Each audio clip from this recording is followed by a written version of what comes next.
We're going to move on into building a pair of Tapaderos for this Elko saddle, which is right behind you. And I wanted to tell you a little story about the people you meet and the friendships you make and how they all kind of play into your life going forward, so to speak. So my wife and I moved to California here, I don't know how many years ago, but it seems like 10,000 years ago. And we were living in Panoche and got invited over to the Carmel Valley Cattlemen's Days, I think was the name of the little deal. Anyways, we go over there and we met a fellow who is a painter. We had heard of this fellow but never met him, of course, Jack Swanson. Some of you probably own work of Jack's. Most all of you have seen it.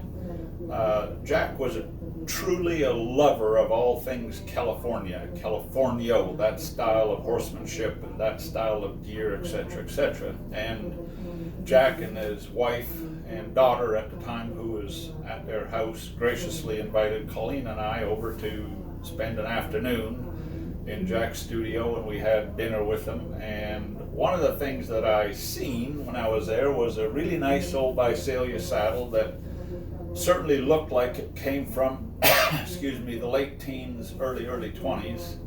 It had all the sort of hallmark details of a saddle built in that era, and I commented to Jack how much I liked the Tapaderos. So anyways, we go home, of course, back to Panoche, and we're back on the ranch that we were living on at that point in time. And lo and behold, in the mail, I get this envelope from Jack Swanson. I was not expecting anything. Anyways, Jack had taken paper and made a tracing of those Tapaderos off of that old Visalia saddle. But Jack wrote on here, 1920 Visalia, high back, full flower stamp, okay? So it's just a paper pattern. I understand that. I have paper all over the shop here. I could have a new one in a heartbeat. But the things that make life so special are the friends you make and the things you are given by those people who you call friends for years and years and years. So for me, I'm going to use this pattern on this saddle for the this Elko saddle.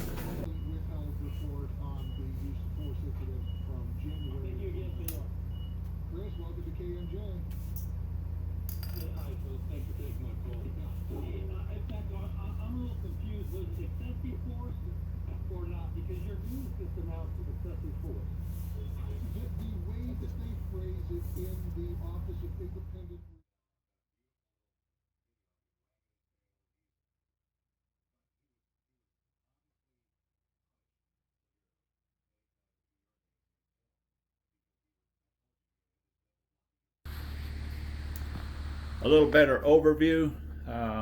We'll close in a little bit. You can see what the carving looks like. It's pretty fine. There's a lot of, or it takes me a lot of time, I guess, because I'm getting older. It takes me a long time to get the crap carved. But anyways, that will give you an idea of what the Tapaderos will look like for the Elko saddle. They're 20. I'll take your temperature for you on the outside. Hazy, unhealthy air quality and murky conditions. 75 now here in Fresno, Radio City. Taking another run into the 90s again today. Afternoon highs topping out in the mid to lower 90s with unhealthy air quality throughout the central part of California. But your temperature will be doing one thing as the week rolls on, cooling off. Mid-90s today, lower 90s tomorrow and Wednesday. Mid to lower 80s Thursday, upper 70s to mid 70s by week's end. The question remains,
said that he was waiting for someone so as to smash his face in.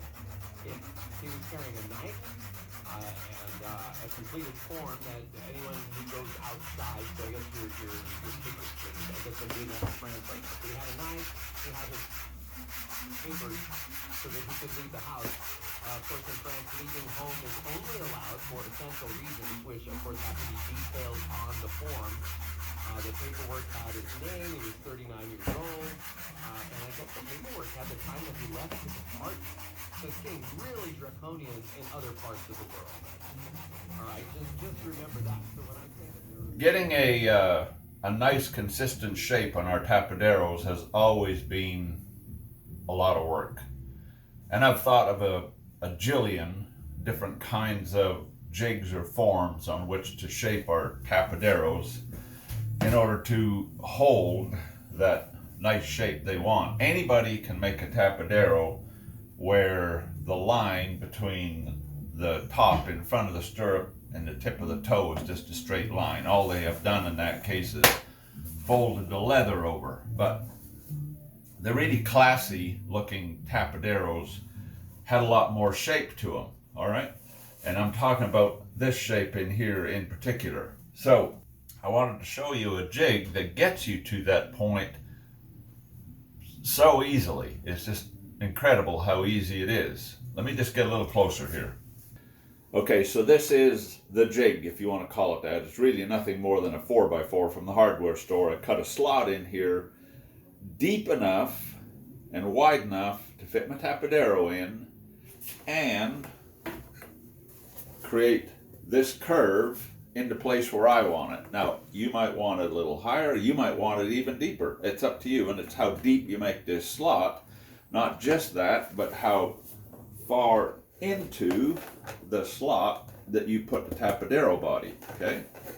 So I have basically a slot 3/8 of an inch wide. I have 5/8 of an inch of material on the back piece and the rest in the front. The next thing is this radius, all right, or this curve that I've cut into this block of wood amounts to this curve right here on the Tapadero. So if you want a really tight curve, obviously put a really small radius. If you want a big round curve in there, then put a big round radius. It's up to you. You can make several of these and look at. So it doesn't amount to anything more than take your Tapadero, you wet down the inside here so that it's shapeable. You slide the body of your Tapadero in there to the depth that you want. And if you don't want it as deep as the jig has been cut, then put a little spacer in the bottom. Take up a 1/4 inch. It doesn't matter. Put your Tapadero in there. It's wet, remember? Push it ahead. You now have the curve in there nice and clean. This is really the part you're going to enjoy because this is really scientific. I have a piece of string tied to the wall with a loop on the end. If you really got carried away, hey, you could even make a braided one out of rawhide. It doesn't matter. Pull that down to a place where you want it. Take your little pony clamp, put it on there, and it stays shaped.